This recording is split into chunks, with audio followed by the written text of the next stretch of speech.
नहीं नवेली दुल्हन का बड़ा खूब सुगर मरद मिल गई बा। नहीं अरे आई बा अपना सखी से अपना मरद का बड़ाई करत बिया। हमार मरद कैसन मिलल बा? कैसन मिलल बा?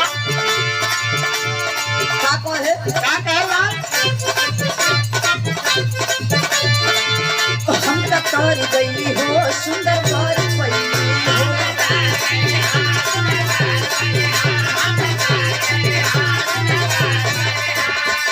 अपना राजाऊ के प्यार में संवर गई हो।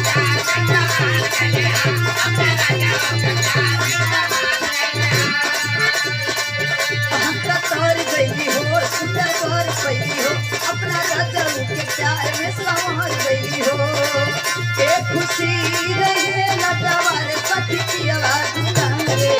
हाय हाय सखी की आवाज रे। हाय हाय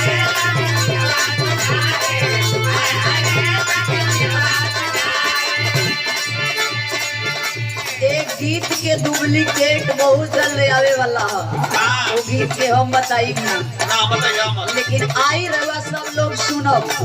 एक गीत के तनी सामने का चेंज कर देले बनी कि हम तो तार गईली हो सुंदर